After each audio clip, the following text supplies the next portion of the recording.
Hey, jetzt bin ich ein paar Mal in Schweizer Städte am Wochenende. Luzern, Basel, Thun, Zürich, Altstädte. Und hey, im Atlant könntest du meinen, es ist Krieg. Alles verbarrikadiert. Bahnhöfe grossräumig abgesperrt. Riesen Polizeiaufgebot, schwer bewaffnet. Das mit diesen Schubmatchen wird langsam unerträglich. Die Spieler von Zürich und GC nehmen sich gegenseitig beim Gring. In Birmingham schmeißen junge Boys von Bern lauter Zeug auf das Spielfeld. Nehmen die Stühle auseinander, gehen auf die Sicherheitskräfte los. Woche für Woche lassen sich ganze Schweizer Städte in Geiselhaft nehmen von diesen Idioten.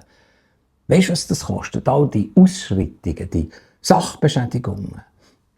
Tramlinien fallen stundenlang aus und die Clubs schnurren sich gegen raus mit ihrem Gewäsch von Einzeltätern. Weisst du noch, diesen Sommer, wie schön das war? Die EM, die Schutti-EM der Frauen.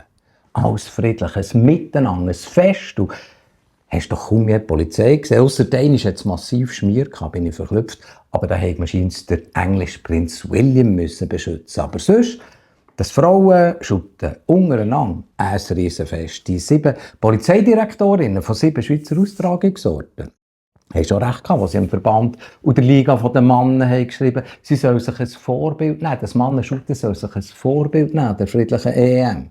Querbeet von den Grünen bis zur Volkspartei haben sich die Frauen, die Direktorinnen, die Regierungsrätinnen, die Stadtregierungsmitglieder zusammengetan. Nehmen wir mal an, wir sind die Antwort zugespielt worden vom Schweizerischen Fußballverband und der Mannen-Schutti-Liga, unterschrieben von Peter Knäbel, dem neuen Präsidenten, Claudius Schäfer von der Liga, von 4 Männern, an die Vorsteherinnen der Justiz- und Sicherheitsdepartemente der Städte und Kantone. Sehr geehrte, wir verstehen Ihre Forderung, die positiven Erfahrungen der Women's Euro 2025 auf den Männerfußball zu übertragen.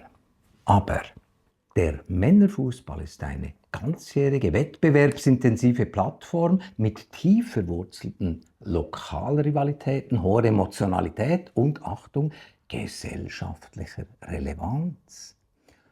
Aha, also wegen der gesellschaftlichen Relevanz nehmen wir all die Beschädigungen, all die Ausschreitungen und all den Scheiß sich auf. Aber ist das Schuttifest der Frauen, der Sommer, das Friedliche, hätte das nicht auch hohe Emotionalität gehabt und möglicherweise sogar mit all den ausverkauften Stadien, mit all der Begeisterung der Schweizer Bevölkerung, möglicherweise sogar gesellschaftliche Relevanz?